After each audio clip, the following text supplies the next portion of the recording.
Quiero agradecer el haber sido convidada a estar en Belo Horizonte. Muito obrigado aos organizadores del Conselho Regional de Psicología y trataré de falar portuñol. Vamos a ver si puedo falar portuñol. No falo portugués, falo español, pero trataré de falar lentamente y lo que pretendo es que podamos pensar juntos ciertas ideas en relación a este tema de la evaluación psicológica y el psicodiagnóstico, que no son sinónimos, y vamos a tratar de ver la diferencia que existe entre evaluación y psicodiagnóstico. Quería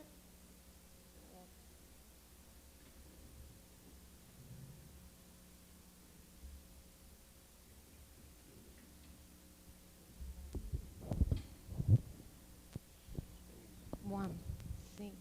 No sé si está. Julia me ha presentado como presidenta de la Asociación Iberoamericana de Diagnóstico y Evaluación Psicológica. Es una asociación muy nueva que tiene su sede en Salamanca. Como ustedes podrán ver, yo soy la presidenta, hay un vicepresidente, un secretario y hay una junta directiva con representantes de distintos países. Para nosotros es una asociación muy importante porque nos hemos propuesto editar, publicar una revista, un periódico, que es una revista con referato internacional y con 2 idiomas únicos posibles y oficiales, el portugués y el español. En esta revista internacional solamente se puede escribir en español y en portugués. Entonces creo que es una oportunidad de tener un lugar en el ámbito académico internacional y no tener que escribir en inglés. Ese fue el origen de esta revista y ustedes pueden ver que tiene 4 editores en este momento, 2 por Europa, uno de España, el otro de Portugal, y tiene 2 editores por América, que son, bueno, yo y la profesora Ángela Biagio de la Universidad Federal de Río Grande do Sur. Entonces, quería informar sobre esta asociación y este periódico, esta revista que intenta escribir sobre las ideas que vamos hoy a tratar de pensar. ¿Qué es lo que podemos pensar sobre este tema? Voy a poner así. Tengo que mirar lo que están viendo ustedes también. La expresión evaluación psicológica es comprensiva, o sea, es polisémica. Quiere decir muchas cosas.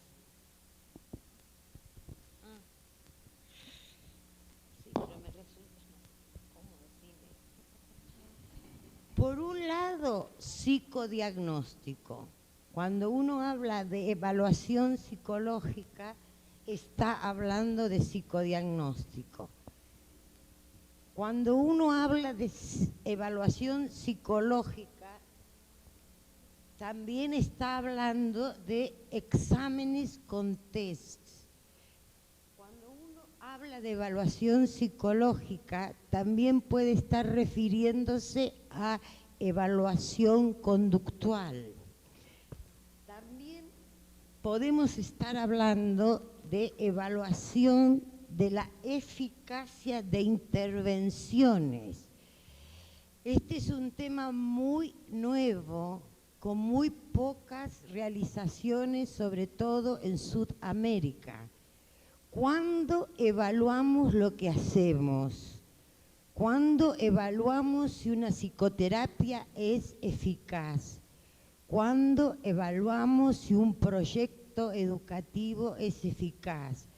¿Cuándo evaluamos si un proceso de orientación vocacional ha sido eficaz? Este es un tema central de la evaluación, muy poco desarrollado. Y por último, también entra como evaluación psicológica todo lo que tiene que ver con valoración de programas. Se habla mucho de programas de prevención del SIDA, por ejemplo. ¿Cuándo evaluamos si fue útil o no fue útil ese programa? No sé en Brasil, pero en la Argentina los programas dependen mucho del tema que le guste al funcionario político de turno. Entonces se hacen programas de alcoholismo, de SIDA, y nunca sabemos si realmente fue eficaz o no ha sido eficaz. Estos dos temas son centrales, se discute mucho, ya vamos a ver, de psicoterapias en clínica, que es mejor el psicoanálisis, que no es mejor el psicoanálisis, que es mejor las terapias conductistas, que son mejor las psicoterapias breves. No es una cuestión teórica, es una cuestión de evaluación de proceso y resultado. ¿Para qué es mejor el psicoanálisis? ¿Para qué es mejor la psicoterapia de orientación conductual? ¿Para qué es mejor una psicoterapia breve? No sé si soy clara en lo que estoy diciendo. Hay que evaluar la eficacia y la eficiencia y tener mayor honestidad intelectual y no decir que lo que hacemos sirve para todo, porque lo que hacemos no sirve para todo, sirve para resolver. Quería compartir con ustedes este esquema. Lo hice hoy a mano. ¿De qué nos ocupamos los psicólogos? Estaría acá, de comprender y resolver problemas.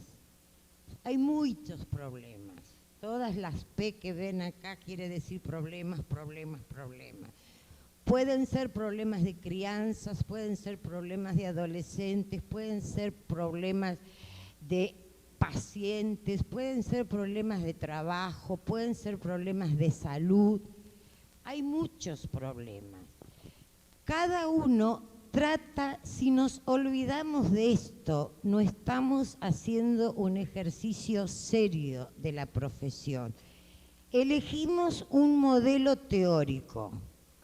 Desde el modelo teórico tratamos de comprender y resolver esos problemas.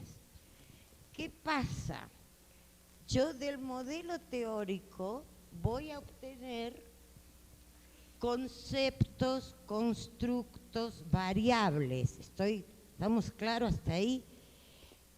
De estos constructos, estas variables, yo las voy a usar para comprender y explicar y resolver. Son distintos niveles, pero no. Entonces, la técnica aparece como el recurso mediador entre el modelo teórico y el problema. ¿Cuál es el desafío? Si yo puedo ese constructo transformarlo en una técnica, en un indicador que me permita analizar los datos. A ver, lo voy a repetir. Es decir, yo hablo de que una neurosis está relacionada con una situación edípica no resuelta. Debo definir qué es la situación edípica no resuelta para luego ver si ese constructo lo encuentro en los pacientes que llamo neuróticos. Hasta ahí nos entendemos. El constructo puede estar muy claro teóricamente, pero hay veces que no se encuentran indicadores para ir a encontrarlo en la realidad. Decimos que por ahora es un concepto hipotético teórico. Ahora, ¿qué pasa? Eso es lo que quisiera en esta charla que podamos pensar juntos. Hay colegas, al menos en la Argentina, no conozco Brasil como para hablar de Brasil, que sacan de acá el concepto para comprender a la gente. Si el concepto no explica lo que le pasa a la gente, la culpa la tiene la gente que no se adecúa al constructo. No cambian el modelo teórico, dice que contestaron mal, que no hicieron bien la entrevista, que no contaron bien sus vidas. El recurso que usemos acá siempre es una técnica. Hay colegas que dicen que hay modelos teóricos que no usan técnicas. Eso es falso. Confunden técnica con test, que no son sinónimos. No existe modelo teórico que no utilice una técnica. Vamos a ver por qué, si no sería imposible el desarrollo de la profesión. Por ejemplo, piensen en algún modelo que no proponga una técnica para acercarse al fenómeno concreto. Qué sé yo, los adolescentes que se suicidan, las crianzas que no aprenden, el alcoholismo, la felicidad, ¿por qué no? ¿Por qué la gente se enamora y otra gente no se enamora? Es decir, siempre existe técnica. ¿Qué es lo que nos pasa? Confundimos, o sea, entre el modelo y el hecho, lo que hay siempre es una técnica. Puede no haber un test. Y quiero aprovechar para hacer una diferencia entre técnica y test. A ver si lo podemos ver con este dibujo. O sea, algunas técnicas son test, pero hay un montón de técnicas como la entrevista, la observación, las escalas, los autoinformes y podríamos decir etcétera, etcétera, etcétera, son técnicas que no son test. No hay un solo modelo teórico que no recurra a la entrevista y a la observación para poner a prueba sus hipótesis. Piensen, no tienen que decirlo, no existe un modelo en psicología que no escuche a la gente o observe y mire a la gente. Entonces, ¿qué son las técnicas?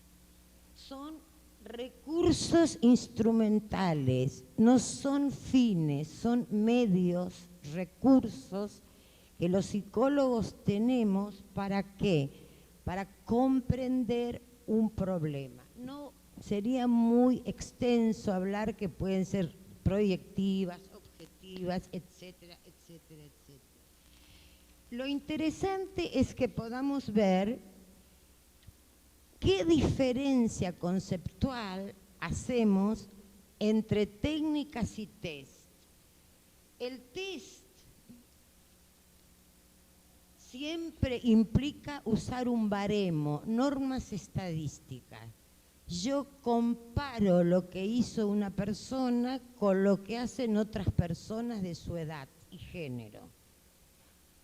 Hay modelos teóricos que rechazan el uso de test. Sí, estoy de acuerdo, pero no el uso de técnicas. Porque generalmente los psicólogos que usamos test los usamos mal. No tiene la culpa el autor del test, sino el que lo usa. Por ejemplo, se desarrolló una escala de inteligencia en New York, digamos las escalas Wechsler. Wechsler no pensó en Belo Horizonte o en Buenos Aires cuando desarrolló su escala, ni sus normas estadísticas.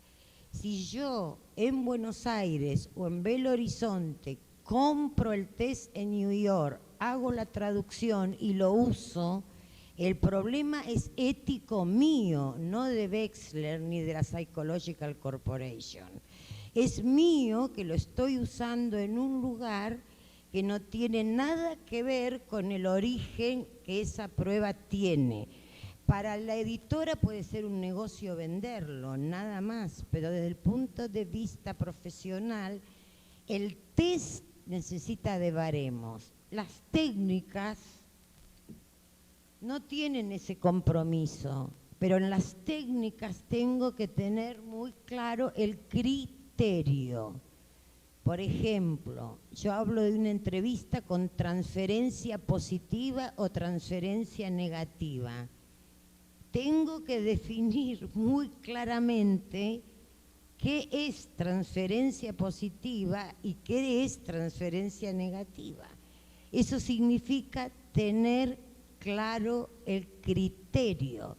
No es un test, es una técnica, la entrevista, pero supone criterios que tienen que estar bien definidos.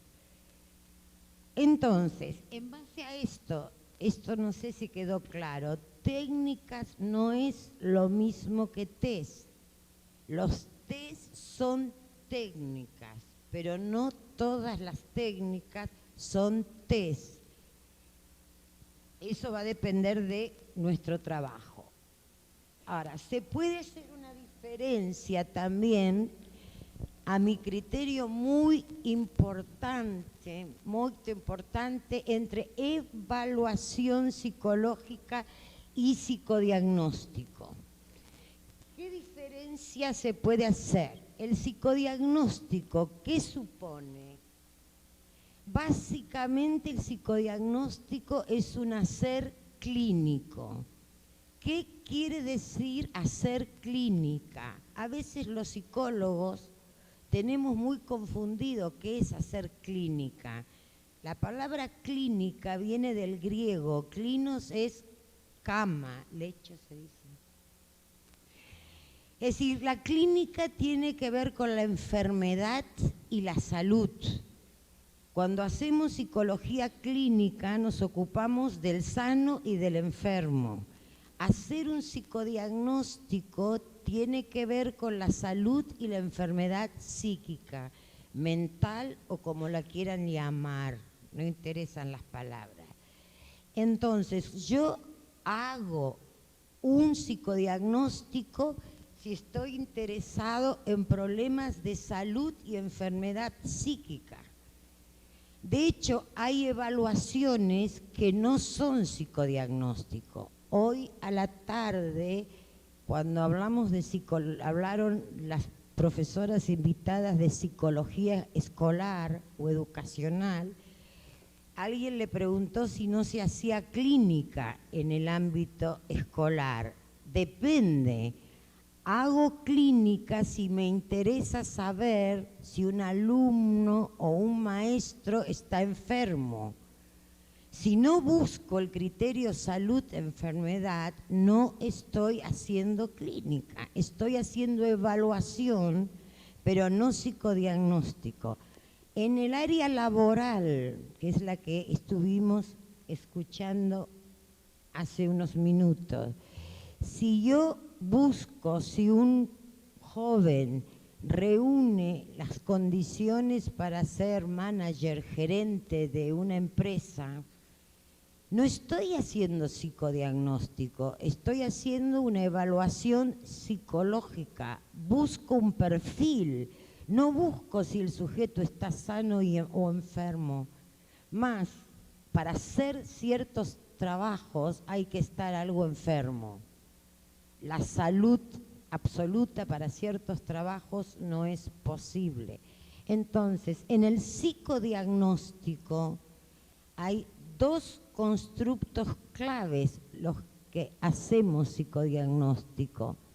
Tenemos que conocer nosologías, o sea, cómo clasificar las enfermedades, y tenemos que tener criterios de salud, porque hacer un psicodiagnóstico es hacer un balance entre cuán sana o cuán enferma puede estar una persona.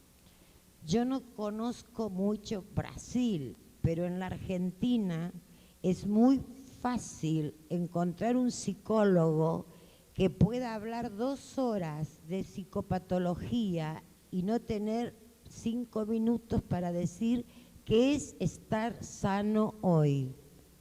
¿Por dónde pasa la salud? Porque el psicodiagnóstico es un balance entre cuán sano y cuán enfermo estamos. Y eso vamos a ver que se da siempre en un contexto. No es lo mismo tener salud en el centro de Sao Paulo que en un pequeño pueblito de Minas Gerais. No es lo mismo, porque el contexto determina mucho el concepto de salud o de enfermedad con el cual me manejo, con el cual trabajo. Entonces, quisiera enfatizar esto.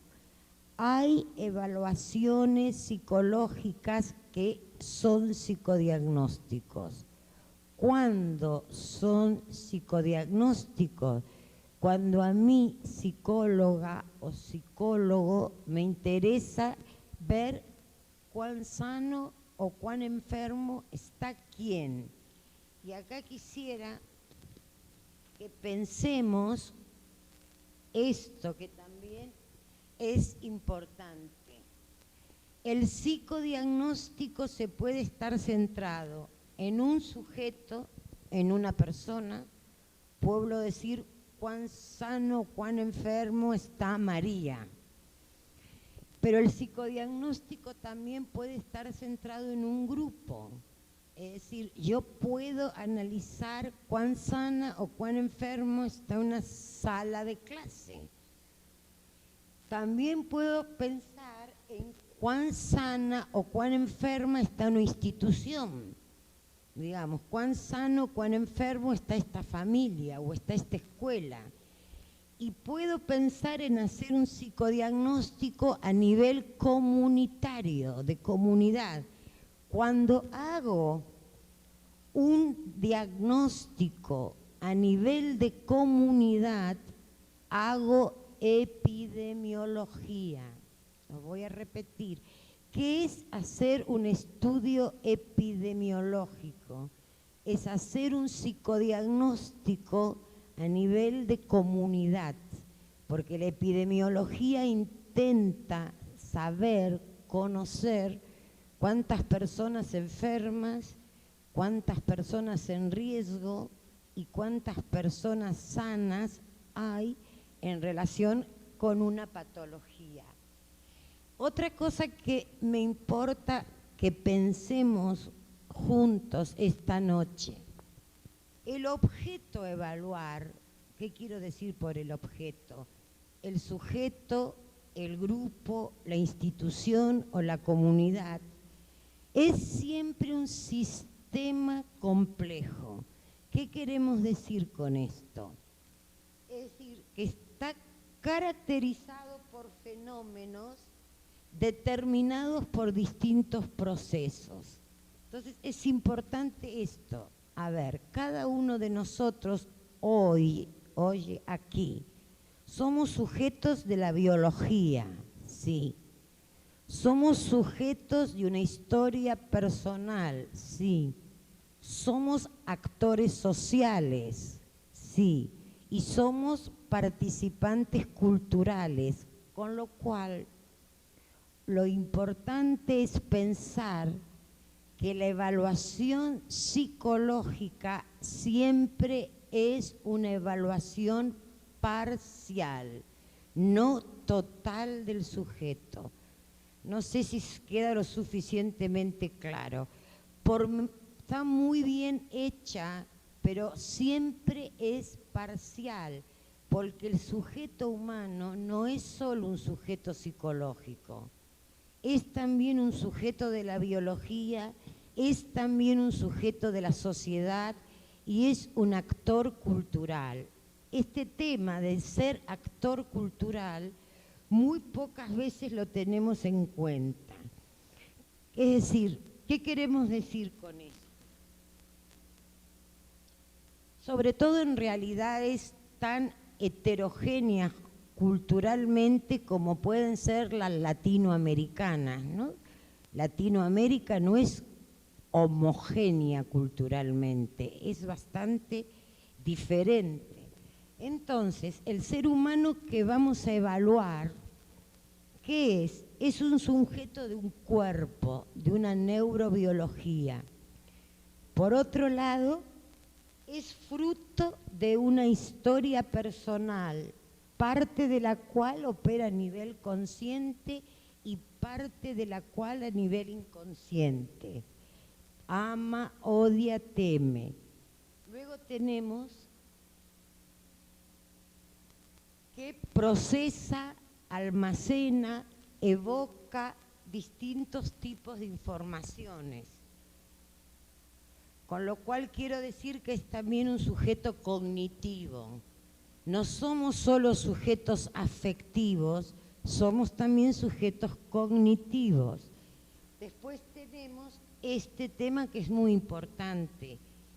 El ser humano es actor social y en tanto tal, nosotros somos actores sociales, asumimos roles, establecemos vínculos, incorporamos normas. Hoy yo aquí, falando, tengo un rol.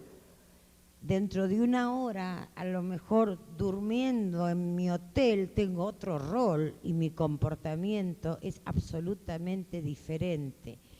Y quería enfatizar este último, que somos participantes culturales.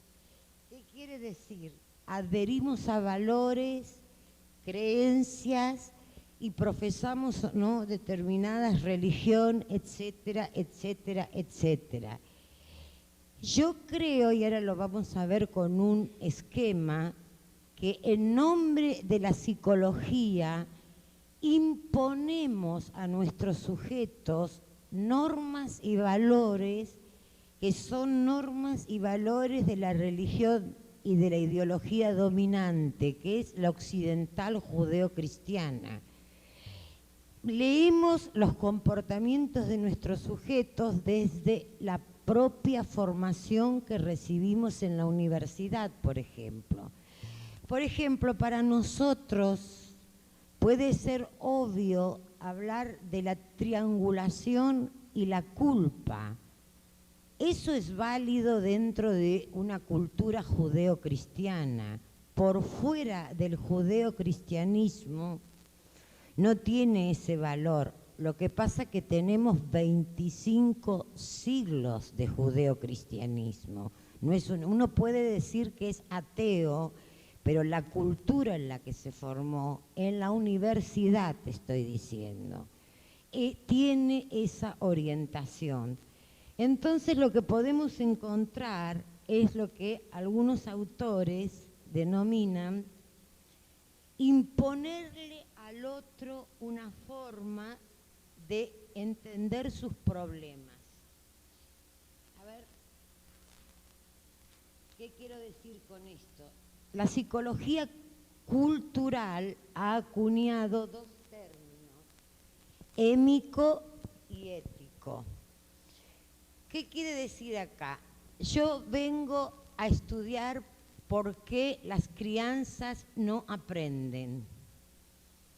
Y estudio ese tema desde la educación que recibí yo en la universidad. Entonces a lo mejor me voy a una favela en Río y enfoco el tema tal cual lo leí en los libros, en la universidad o en una jornada, escuché a alguien hablar. Desde ese lugar trato de entender al niño de una favela que no aprende. ¿Qué puedo estar tratando? ¿Qué dice este enfoque? Puedo encontrar que entre la forma que yo entiendo el aprendizaje y la que lo entiende el niño no hay nada en común. O puedo encontrar que hay algo en común. Se llama émico, de fonémica, a lo que es peculiar de una cultura. Se llama ético, pero viene de fonética, a lo que es universal en una cultura. Entonces, ¿cuál es el desafío que tenemos los psicólogos hoy? Es encontrar esta región sombreada. ¿Qué hay en común entre lo que escuché en una jornada, me enseñaron en la facultad, leí en un libro y lo que le pasa a esos sujetos que viven realidades sociales y culturales específicas? Creo que este tema es central y sesga, marca mucho lo que hacemos en nuestras prácticas. ¿Qué hacemos en nuestras prácticas concretas los psicólogos? Suponemos que entre A y B hay una equivalencia total. Es decir, si lo dice el libro explica la realidad. Y a veces ese libro fue pensado en Ginebra, en París, en New York, no fue pensado desde la realidad cultural donde nosotros vivimos. Y analizamos los comportamientos. Por ejemplo, el tema subjetividad, que es un tema que nos convoca en este encuentro mineiro. ¿Existe en todas las culturas la importancia de la subjetividad? Hay estudios interesantes. Yo planteo la cuestión, no voy a dar la respuesta, uno está estudiando. La diferencia entre culturas individualistas y colectivistas. Hay culturas que dan mucha importancia a lo individual, a la subjetividad de la persona, subjetividad como sinónimo de persona, de identidad.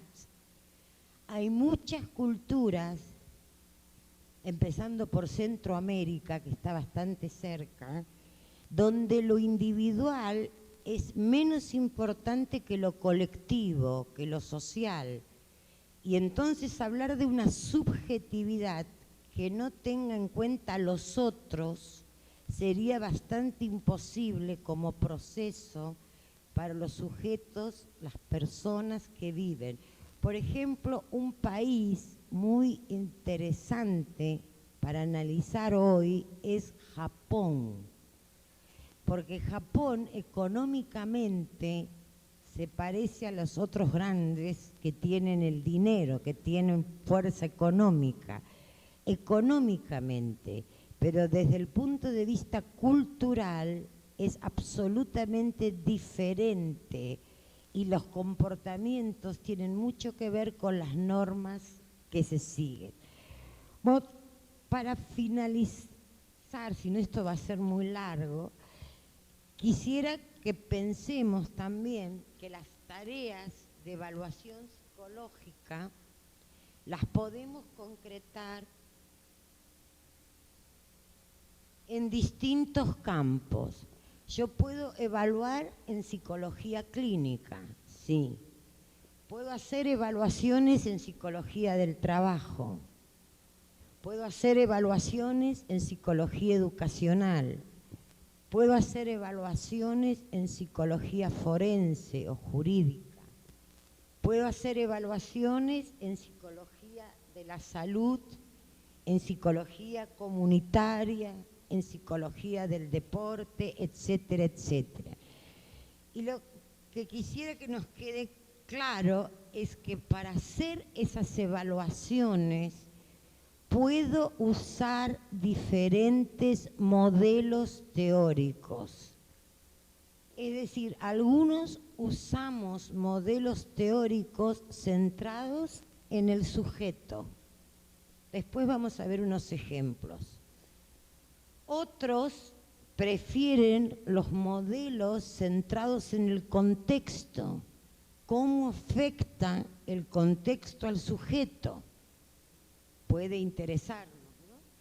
Por ejemplo, en psicología laboral, por poner un ejemplo, no es tanto qué siente el sujeto, sino cómo percibe el contexto, el ambiente donde está trabajando. Se siente bien, se siente mal, pero en relación a un contexto. Y hay este tercero, que es tal vez el más interesante, es el que está centrado en la interacción sujeto-contexto. Es decir, el gran tema para los que hacen clínica, por ejemplo, o los que hacemos clínica, el sujeto es lo que dice o el sujeto es lo que hace. Porque una cosa es lo que uno dice que ha hecho y otra cosa es lo que uno hace concretamente. Y eso tiene mucho que ver con el contexto. Por ejemplo, a veces tenemos un paciente que nos relata algo de su vida y si llamamos a la madre o al padre o al esposo o al hijo, lo que nos cuenta puede ser totalmente distinto de lo que ese sujeto está diciendo. Entonces, esto vendría a la interacción sujeto-contexto.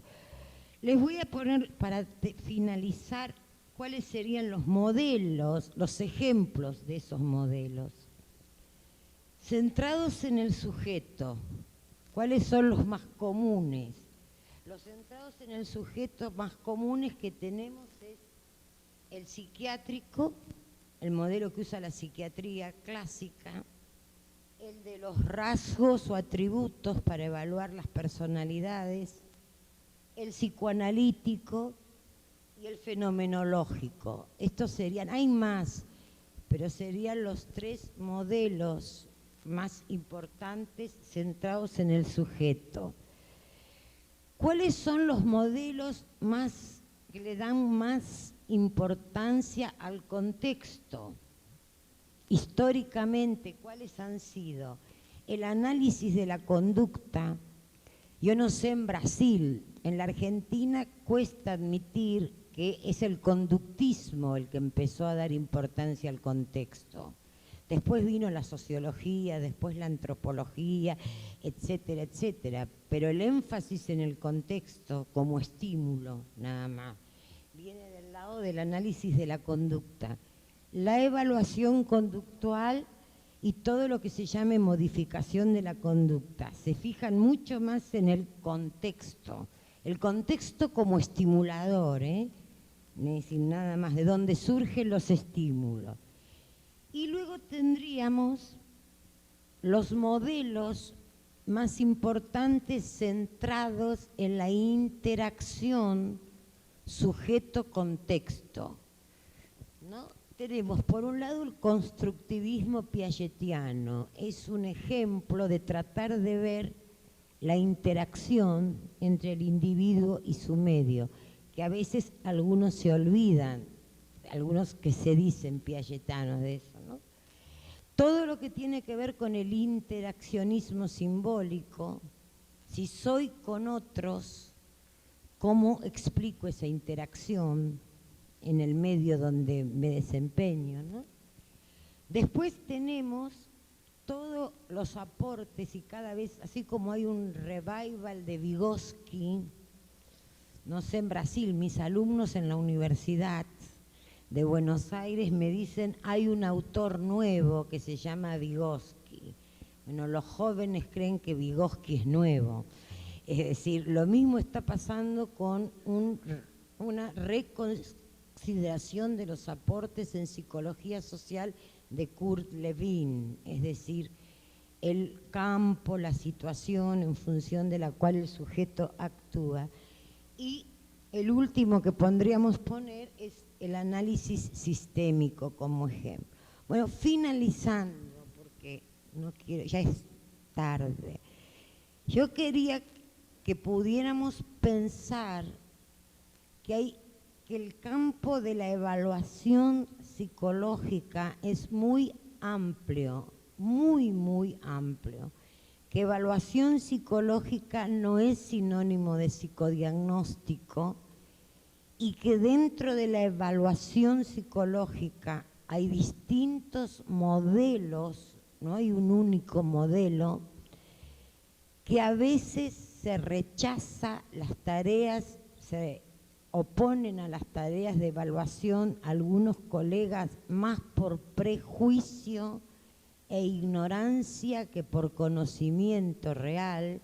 Hay un gran prejuicio y una gran ignorancia, desconocimiento, y que el punto central es ¿para qué quiero evaluar? Esa es la pregunta que muchos no sabemos responder. ¿Para qué? ¿Qué estoy haciendo? ¿Una evaluación o un psicodiagnóstico? Y el para qué de la evaluación es importante. Y subrayaría, enfatizaría que empecemos a pensar en evaluaciones más amplias que el psicodiagnóstico, como son en clínica, en psicología clínica. ¿Cuándo vamos a evaluar los procesos y cuándo vamos a evaluar los resultados de un proceso? Esa es la única manera de poder saber si el modelo al que adherimos da las respuestas para ayudar a la gente o si es necesario modificarlo, ampliarlo o integrarlo con otro modelo. Bueno, creo que habría mucho más para decir, pero hablé bastante, todo, muy obrigado. Si después quieren hacer preguntas, cuestiones.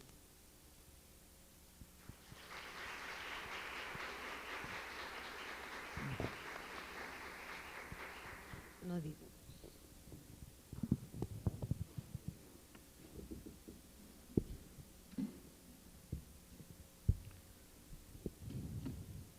Bom, a palavra está aberta, então, para quem quiser fazer perguntas que podem ser entregues aí no canto ou então feitas diretamente aqui no microfone.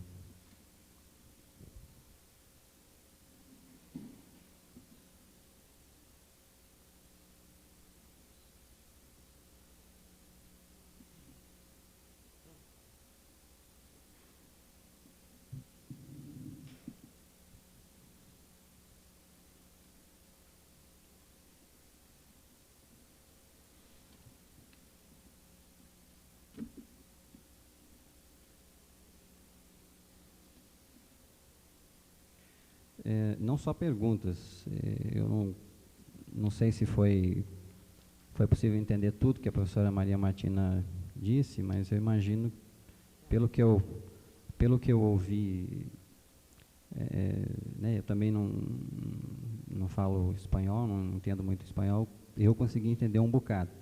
E pelo que eu ouvi, pelo que eu consegui ver das expressões, assim, parece que a coisa ficou clara, mas se tiver algum esclarecimento, alguma solicitação de que seja retomado algum ponto.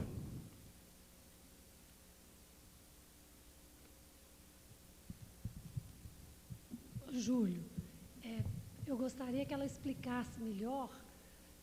Não ficou claro a diferença básica entre... Não, a diferença básica ficou assim, o objetivo da avaliação psicológica e do psicodiagnóstico. Mas como é que é feita essa avaliação psicológica, então? O que vai diferenciar em termos, vamos dizer assim, dos procedimentos que você utiliza na avaliação psicológica em relação ao psicodiagnóstico? Sí, En el psicodiagnóstico nos interesa un constructo, una variable, que es el proceso salud-enfermedad. Yo hago un psicodiagnóstico si quiero saber si María tiene una neurosis, tiene una psicosis, tiene una perversión, tiene un problema. Lo mismo puedo decir de un grupo, lo mismo puedo decir que hago un psicodiagnóstico de una comunidad. A mañana me pueden contratar a mí en Belo Horizonte y decir, haga un estudio epidemiológico en la ciudad. ¿Qué quiere decir? Que el ministro de Salud quiere saber cuántos habitantes de Belo Horizonte están sanos, cuántos están en riesgo y cuántos están enfermos. Si me interesa la salud y la enfermedad psíquica, hago psicodiagnóstico. Hay otras evaluaciones que no interesa la salud. Por ejemplo, evaluar los aprendizajes. Cuando ustedes evalúan un alumno, no están haciendo un psicodiagnóstico. En psicología social o política, tú evalúas qué piensa la gente del presidente Cardoso. No estás haciendo un psicodiagnóstico, estás evaluando cuántas personas estarían dispuestos a quererlo de nuevo como presidente y cuántas no. No sé si queda claro. Eso es evaluación psicológica, en psicología social, en psicología del aprendizaje. El psicodiagnóstico siempre tiene como centro el proceso salud-enfermedad. El psicodiagnóstico es exclusivo de la psicología clínica. Es el eje central de la psicología clínica. Los clínicos hacen psicodiagnósticos. Los demás pueden hacer evaluaciones psicológicas que no son psicodiagnósticos. Porque ¿qué hay que saber?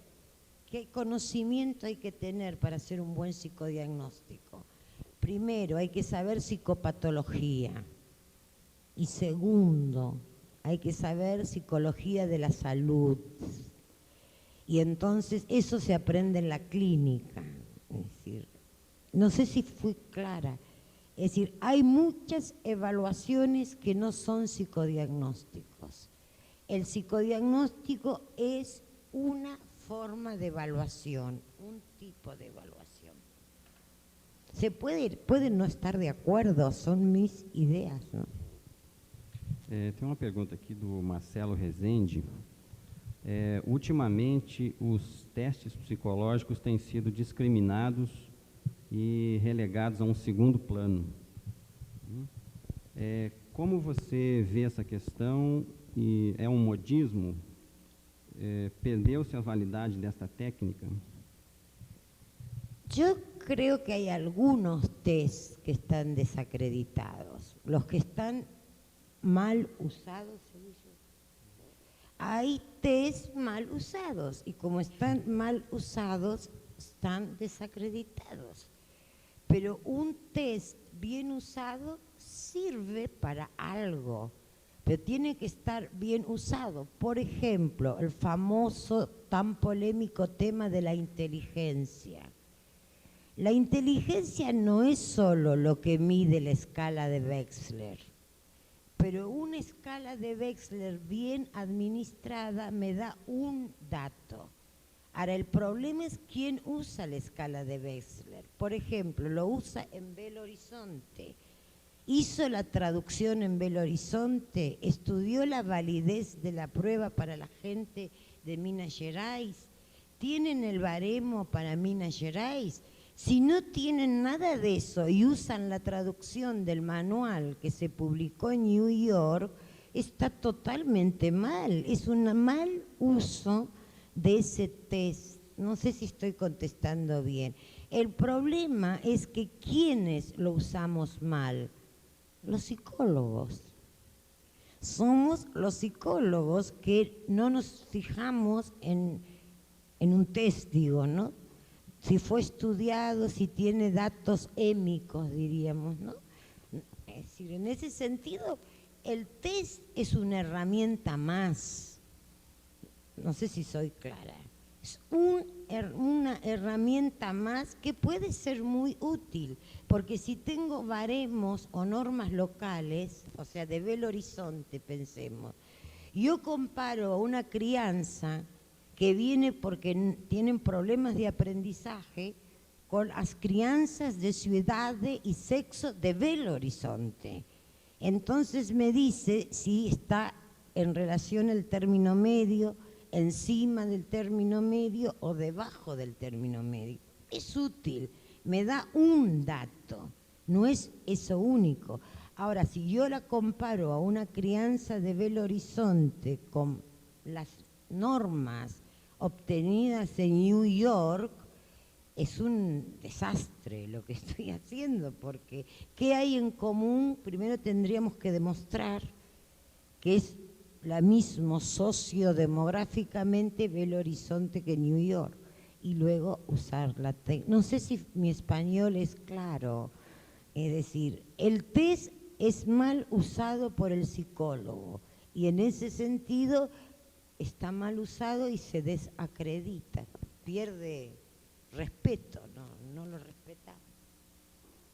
Pasa que es mucho trabajo hacer normas de un test. Se necesita mucha pesquisa, mucha gente involucrada, ¿no? Mucho dinero também. Uma pergunta de Eliana Olímpio. Os testes deverão ser padronizados de acordo com um determinado contexto e geografia, né, o que disse. Você citaria testes de padronização universal? No, yo no creo que haya de baremización universal. Padronização universal. Sí. Padronización es sinónimo de estandarización en portugués, digo. No, no hay normas universales, no. Cada vez más, hasta ya las normas por muestreo, digamos, probabilístico se dejan. Se hacen normas por región, niños urbanos, niños rurales, crianzas del norte, crianzas del sur. No hay patrones generales. En test, eso es lo que me pregunto, nada más, es lo mismo, ¿no? Sí. No se puede hablar de patrones, mismo en Brasil, que es un país tan grande. ¿Ustedes creen que normas de un test del sur de Porto Alegre servirían para evaluar a un niño de Belém? Y yo no conozco tanto Brasil, pero pienso que no, porque la realidad cultural, geográfica es diferente. Entonces no servirían. Lo cual no quiere decir que no sirve el test. ¿Soy clara? El test puede ser bueno, pero es peligroso si está mal usado, porque el test supone comparar a un niño con una crianza, un adolescente, con sus semejantes, no con extraños a él. Outra pergunta do Marcelo Rezende. Na área pericial, na psicologia forense, forense ou perícias em geral, não só na forense, né? Na área pericial, quais as técnicas que você acredita serem mais eficazes quando a meta é verificar a sanidade mental? Bueno, en forense hay temas muy específicos. Primero, todo lo que se llama el malingering, cómo es la simulación. En forense es muy interesante si el sujeto no está simulando, porque me imagino que en Brasil será como en el resto del mundo, que si es un caso psiquiátrico no va a la cárcel, va al hospital psiquiátrico. Eso es la inimputabilidad. Entonces, en forense hay tres temas. Uno, ¿está o no simulando? ¿Cuáles son las técnicas que sirven para ver simulación? Segundo tema en forense, que es muy importante, que es peligrosidad. ¿este sujeto es o no un sujeto peligroso? Y tercer tema que tendríamos que ver en forense es si existe o no base orgánica o es más una resultante de un proceso social. No sé si he sido clara, pero en el ámbito forense la peligrosidad y la simulación son temas muy importantes. Nosotros estamos con mucha prudencia usando proyectivos y 2 escalas de personalidad que evalúan bastante simulación. Y al menos los jueces en la Argentina, que están muy desconformes con los informes que hacen nuestros psicólogos, quieren saber si el sujeto es o no peligroso, con otro tema, esto es psicodiagnóstico, es control de impulsos, si repetiría o no el hecho. No sé si fui clara en contestar esto. En la Argentina en el ámbito jurídico hay mucha malestar de los jueces, los tribunales, porque dicen que los informes que los psicólogos estamos haciendo no les sirven, porque explican la vida de un sujeto, el por qué le pasó esto. Y el juez necesita qué saber hacer de aquí para adelante. No sé si soy clara. No por qué llegó a donde llegó, sino para tomar una decisión judicial, quiere saber qué puede pasar con este sujeto de aquí para adelante. Respondeu, Marcelo? Si tem aspecto aqui, professora, No sé si le respondí la cuestión. Você gostaria de vir aqui no microfone? En las técnicas, sí. El Rorschach, cuestionario de personalidad, el MMPI-2 se está usando bastante. Estamos empezando a usar las escalas de Milón, el MCMI-3, las teorías de Milón, y estamos utilizando una prueba de completamiento de frases sobre peligrosidad que estamos estudiando. Pero básicamente se combina el Rorschach con MMPI-2 y con estas nuevas que estamos validando sobre Milón, cuestionarios de personalidad.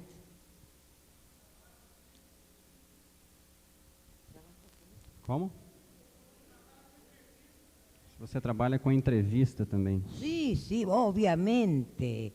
Eso no lo digo porque como me dijiste que pruebas, la entrevista y la observación son una constante. No se puede hacer una evaluación sin la entrevista y sin la observación. Lo demás se agrega. El problema de usar técnicas colectivas, debe ser igual en Brasil, es cuando los sujetos son muchos. Por ejemplo, nosotros el año pasado nos pidieron que evaluáramos, que colaboráramos en la evaluación de ingresantes a una institución militar. Y eran 3.000 que tenían que ser evaluados en 2 semanas, porque venían de distintas regiones del país. La pregunta es, ¿cómo evalúo en forma seria 3.000 personas? No se puede entrevista, no se puede Rorschach. Entonces también hay que pensar, cuando yo tengo tiempo para entrevistas individuales y cuando no tengo tiempo. Por ejemplo, actualmente yo dirijo un proyecto en escuelas públicas de Buenos Aires sobre adolescentes en riesgo de suicidio. Trabajamos en escuelas públicas que tienen 3.000, 4.000 alumnos. ¿Qué usamos primero? Un cuestionario de screening. Y luego vamos bajando hasta llegar del grupo y del grupo al caso individual. Es imposible pensar en hacer 3.000 entrevistas en una escuela pública. Vamos desde las técnicas de screening al trabajo grupal, a la entrevista. Y entonces vuelvo a la pregunta, ¿qué quiero obtener? Si quiero despejar quién tiene problemas de quién no tiene problemas en una institución de 3.000 personas, tendré que elegir la técnica más adecuada. El ideal sería hacer entrevistas a todos, pero un problema que tienen las entrevistas, al menos donde yo trabajo, a veces el psicólogo no sabe para qué está haciendo la entrevista. Por ejemplo, en Buenos Aires, dice, hay que la escucha, pon la escucha. Y hay gente que no tiene fluidez verbal, que va, se sienta frente al psicólogo y no dice nada, por problemas sociales, culturales, porque el psicólogo también representa el poder, es un sujeto habilitado. Bueno, los psicólogos de nuestra universidad diagnostican resistencia al tratamiento. Nosotros tenemos estudios, no tengo tiempo hoy, estamos estudiando un tema muy interesante, alexitimia. Alexitimia quiere decir falta de palabras para los afectos, ¿no? ¿Qué pasa con sectores populares? Debe pasar lo mismo en Brasil. Utilizan el cuerpo y la acción, no la palabra. Y nosotros formamos a nuestros psicólogos, son devotos, fieles del lenguaje verbal. Y hay gente que el problema lo pone en el cuerpo o lo actúa, no lo cuenta con palabras.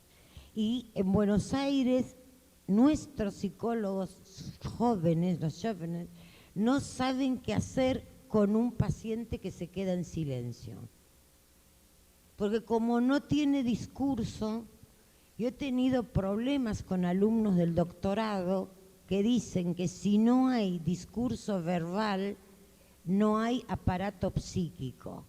Entonces, resultado, la mitad de los argentinos no tienen aparato psíquico, porque la mitad de los argentinos no tienen un discurso verbal espontáneo cuando van a un servicio psiquiátrico o forense. A lo mejor sí en su casa, ¿eh? Entonces, esos son temas muy interesantes. Por ejemplo, el lenguaje del cuerpo. ¿Qué está diciendo esta gente con quejas? Entonces, depende. Si yo tengo tiempo, hago 20 entrevistas. Pero a veces en hospital, en instituciones, no tengo tiempo de estar haciendo 20 entrevistas. Tengo que elegir la técnica que me sirva para esa institución donde estoy trabajando. Una cosa es el consultorio privado, otra cosa es la institución pública. Tiene características muy diferentes. Pero en la Argentina está pasando algo que es muy feo. Hacen buenas evaluaciones en el consultorio privado porque reciben paga. Y hacen cualquier cosa, todo rápido, rápido, rápido en el hospital porque reciben la misma paga, se atienden un paciente que se atienden 20. Entonces no se trabaja igual en la esfera pública y esto para mí es una actitud muy reaccionaria porque beneficia a los que no tienen dinero para ir a la consulta privada y va en contra del sujeto que tiene que ir a una institución pública. No hay más preguntas.